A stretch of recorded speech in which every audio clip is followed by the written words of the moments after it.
In the name of the Father, the Son, and the Holy Spirit, one God. Amen. The gospel reading today is a passage in which we see several different messages, but it begins with Christ sitting with those that he came to save, and then we see the criticism of the Pharisees. Why do you eat and drink with tax collectors and sinners? And then after he explains himself, they go on and say, why do the disciples of John fast often and make prayers, and likewise those of the Pharisees, but yours eat and drink? So we see the dialogue is full of all kinds of assumptions on the side of the Pharisees as to how good people ought to behave, what's right and what's wrong. They have the assumption that they understand how things ought to be, and many other assumptions. And we see this as a consequence of those assumptions. They were not very receptive to Christ, to his disciples, to his response to those that he spent time with. So we'll discuss together this idea of our preconceived assumptions, whether they be assumptions about others or assumptions that I have about myself that hinder my spiritual growth. And then we'll talk about some of the remedies, both to those assumptions about others and to the assumptions that I have about myself. So when we talk about assumptions about others, when I make assumptions about another person, when I'm in a relationship, when I'm in a conversation, when I'm in a discussion, whatever the nature of the communication or the interaction or the relationship might be, my assumptions create a fog between me and the person with whom I'm trying to communicate, with the person that I'm trying to interact. And I see everything through the fog of my assumptions. So I don't see the other person clearly as they are, but what I see are my assumptions that are hindering my view and hindering my ability to see the person or the situation fully and clearly. We have an example in our church, for example, of Saint Marina the monk. You see her icon there. She's dressed in the monastic garb with a child next to her. And we know the story of Saint Marina the monk, that she wanted to become a monastic before monasticism for women in Egypt had been established and formalized. And so she dressed herself as a man and went to the wilderness to a monastery, not because she was unhappy being as a woman, but because she wanted to pursue the life of holiness that the seclusion in the wilderness afforded, and that was only available to men at the time. And we know in her story that she was accused wrongfully for fathering a child. She was accused by people in a nearby village. A woman had become pregnant by some man, and then to protect this man, the pregnant lady accused, and her family accused this monk, Marine, of being the father of this child. And she said nothing. She took the child and she raised the child as her own child. But we see that the assumptions of all the monks in the monastery that looked at their brother, this monk, as someone that committed this sin, that now they're dealing with the consequence of this sin and they're raising this child. And she endured harsh treatment among the monks in the monastery and others, because they had this assumption, this person is a sinner. And when she departed, they started to prepare the body for burial and realized that they were completely wrong about this, who they assumed was their brother. Yet we see they deprived themselves of the blessing because of these assumptions that they made about Saint Marina, and they saw her through these assumptions, and they convicted her wrongly. So what are some of these assumptions that we hold about others? The idea of negative intention.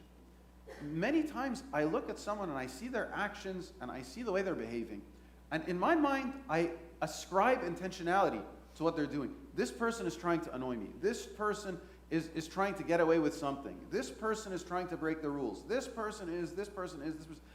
I look at their behavior, and I go beyond their behavior, and I assume what they intend. I can see the person's behavior, but to discern someone's intention is something that I have to do based on my assumptions. And so often, rather than giving people the benefit of the doubt, or rather than saying there might be something that I don't understand, let me get clarification, I assume the intention, and I interact with the person based on my assumption of their intention, rather than just based on what they're doing, or asking for a clarification so that I can understand more fully. Sometimes we assume that I know the whole story. I know what this person is going through. I know their background. I know everything in place. So when I assume that I know the whole story, that I have the whole picture, again, I deal based on my assumptions of what I'm saying is the whole story. But maybe there's background information there that I don't know. Maybe this person is going through something that I'm not aware of. Maybe they have other information that's affecting their decision and their behavior that if I had the same information, I would respond in the same way. So sometimes I assume that I know the whole story. Sometimes I assume that the person I'm interacting with sees things the same way that I see them. Maybe we have the same information, but maybe we have different priorities. Maybe the other person has a different opinion, a different perspective with the same information. And so when I assume that we see things the same way, I assume then that the person is coming to their conclusions based on my perception and perspective and priorities. But maybe the other person is seeing things differently than the way I see things. Things should be, and nobody else knows and understands how things should be the way I know that they ought to be. I assume that I have a monopoly on the truth and on the right opinion and on the right decision. Nobody else knows or understands the way things ought to be as I know the way things ought to be. Sometimes, and these next two are a big one, are big ones rather. Sometimes I assume that the person I'm interacting with knows how I feel. How many times do we get in interactions with those that are closest to us, and we have this mindset, well, they must know that this bothers me. They must know that I want fill in the blank. I want them to say this. I want them to do that. I want them to treat me in this or that way. Or this idea that if they loved me, they would know that this bothers me, and so they wouldn't act this way. And so then this goes back to then ascribing negative intentionality. See, they know how I feel, and they're being deliberate just to annoy me. They're doing this and this and this and this. So all of these assumptions compound themselves, right? My beloved, love doesn't give us the ability to mind read, right? Love gives us the ability to empathize, right? But it doesn't give us the ability to read another person's mind, right? If I expect somebody to know how I feel, the only way I can assure that they know how I feel is to express to them how I feel.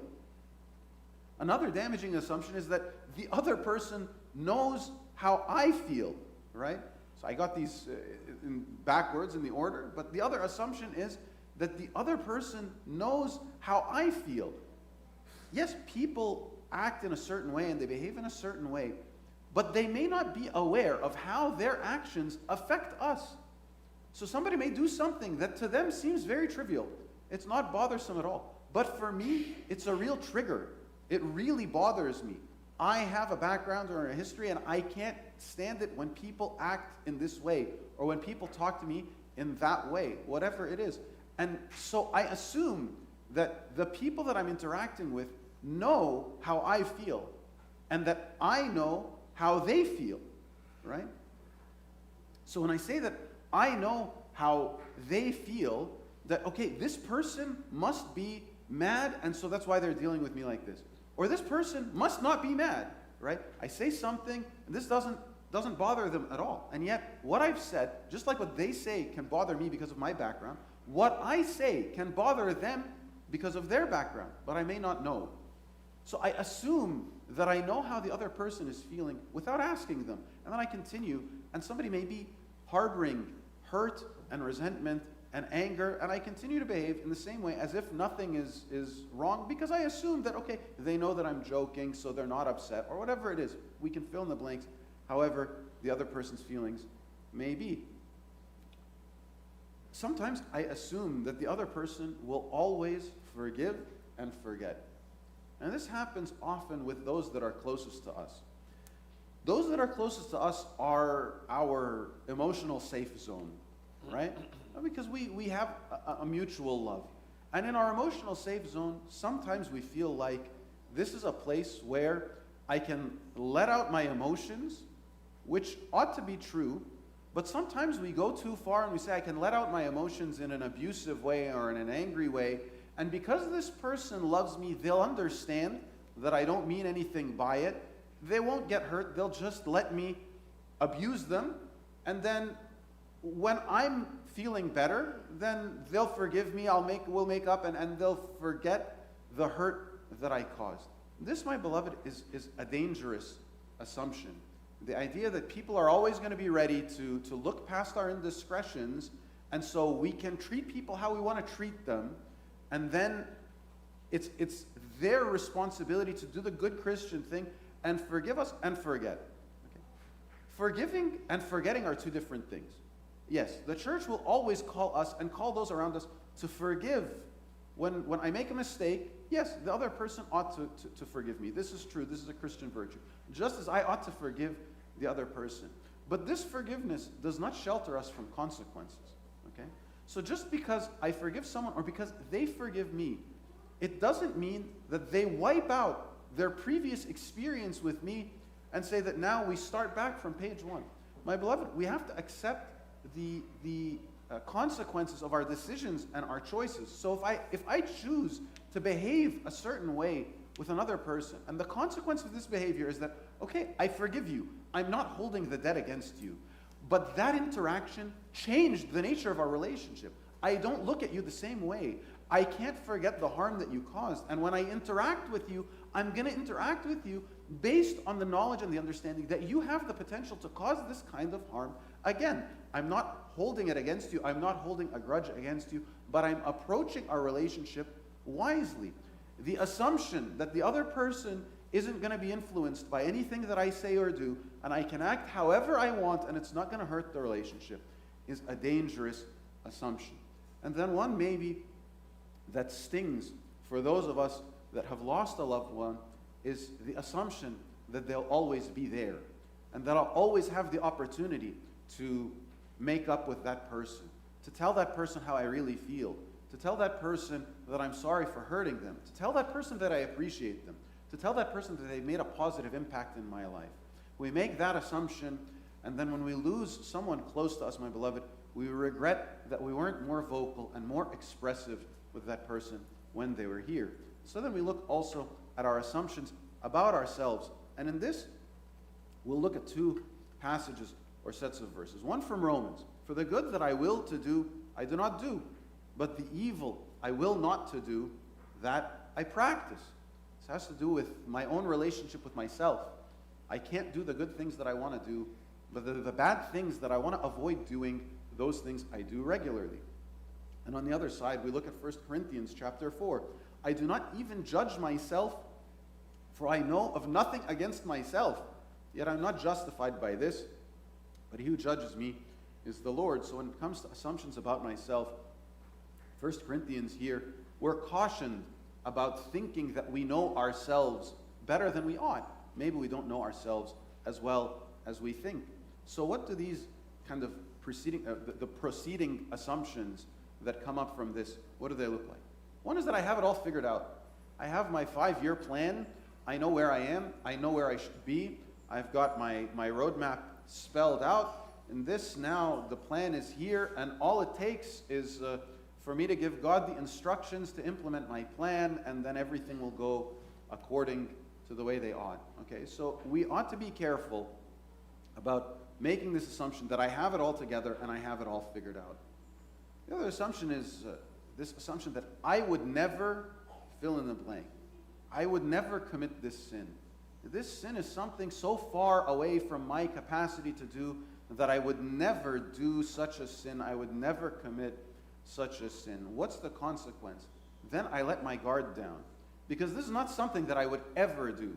Right? Maybe other people are susceptible to that sin, but I know how bad that sin is, and I would never do it.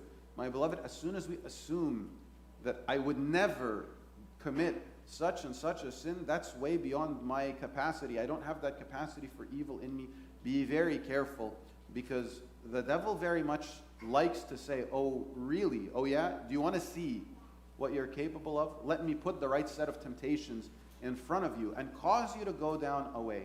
Believe me, my beloved, when King David stayed home from the war, he never thought that he would have the capacity to commit adultery with the wife of one of his soldiers and then to order that man to be killed in the war to cover for his sin. I don't think on that hot summer day or that hot spring day when David went out onto his roof, he assumed, oh yeah, I have the potential in me to commit this kind of a sin. I'm sure the young David said, I would never do such a thing. And we see it in his response to Nathan the prophet, because he says that man, when he talks about this story of the unjust neighbor who takes the sheep of his neighbor, King David's response is, that man, who is he? He should be executed. So this assumption that I would never commit such and such a sin is a very dangerous one. The assumption that I can change when I want. I know I'm doing this, but I'm in control of this habit. I'm in control of this tendency. I can change whenever I want. It's not really that bad. Whenever I feel like stopping this habit or stopping this behavior, I can stop. I can change. My beloved, sometimes we can't change out of our own power and our own will. Or the assumption that I can't change. No matter how hard I try, no matter what I do, I can't change. And so then what do? I just give in. I just give in to this behavior and to this sin. And then finally, holiness is something too hard for me. It's something beyond my capacity. This kind of forgiveness, that's for the saints. This kind of prayer canon, that's for the monks in the monastery. I don't have the capacity. I'm not able to do that. My beloved, we should not sell ourselves short. So what are some of the remedies? Origen, who's one of the early church scholars from the 3rd century, says, a man will abandon other habits, although it may be hard to tear himself from them, more easily than he will surrender his opinions. Even the former aren't easily put aside by those who have become accustomed to them. So what is Origen telling us here? That changing our opinions, changing our assumptions, whether about others or about myself, is more difficult than changing any other habit. So therefore, we have to be disciplined and diligent in seeking the remedies.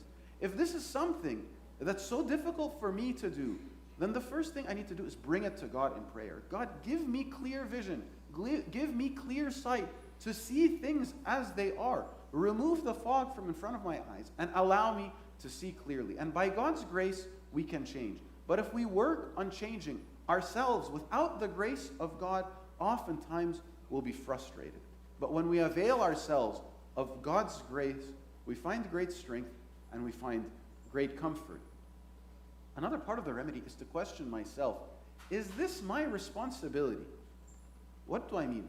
We look at the world around us and we make all kinds of assumptions about how people are behaving, why they're doing what they're doing, and the nature of the relationships. And then we go the next step, as if this was not damaging enough, we go the next step and try to fix things. But we have to ask ourselves, is this my responsibility to fix?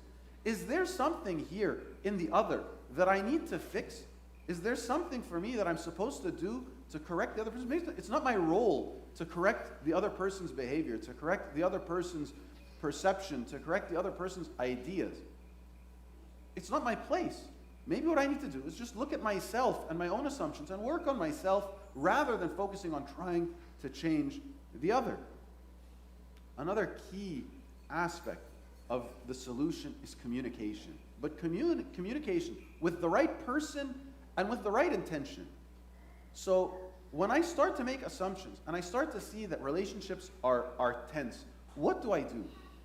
Do I go to others and tell them about how difficult this person is and how they're so unmanageable, and if only they could see things the right way, and if only they weren't so difficult, and if only they weren't causing so much problem, and if only they weren't trying to be so difficult and sink the whole operation? Do I go and talk to this person? What should I do? And then this person tells me something, and I go to somebody else. Can you believe how difficult this person is? What should I do? And I go to talk to somebody else, and I never approach the person that I'm struggling with and about whom I've made all these assumptions.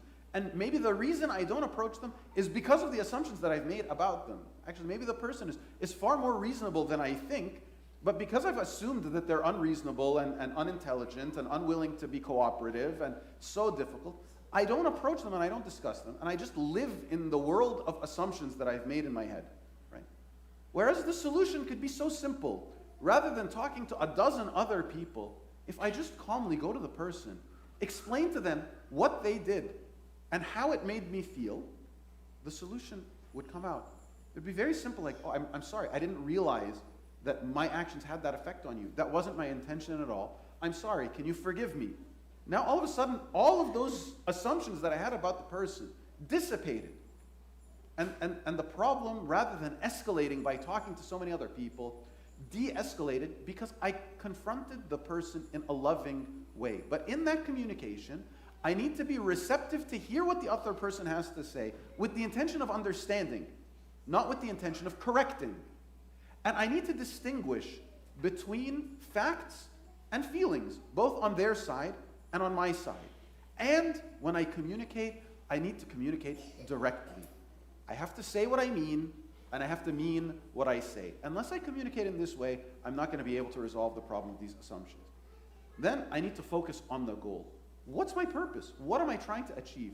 And are my assumptions contributing to achieving that goal or hindering me from achieving that goal? So often, my assumptions and the interaction with the person become the focus of my attention rather than what I'm actually trying to achieve, and I lose focus. And then finally, I ought to focus on what I can do. I so often get caught up in my assumptions and in my mind and in my thoughts that I lose sight of what can I actually do to fix the problem or to make things move forward and get closer to my goal. Rather than wasting all my energy on assuming and on talking to other people about if I just be proactive, focus on my goal, and do what's in my hands to do, whether it's in my spiritual life and my assumptions about myself. Yeah, maybe I'm too weak, but let me do what I can do. Or it comes to my assumptions about others. They're trying to sink the whole operation. Okay, yeah, maybe that's the case, maybe it isn't. But can you just go about your day and do your job and do the things that you're supposed to do? And the whole problem will most likely dissipate on itself.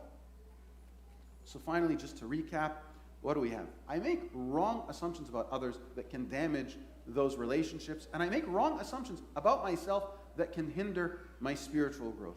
In order to address this, I need to focus on God, I need to communicate clearly, I need to set healthy boundaries, and I need to act.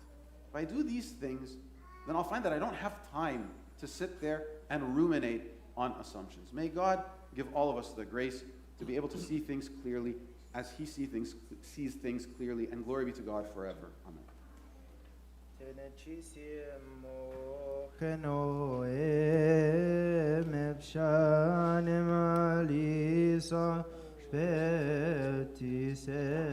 Engenis cetes maro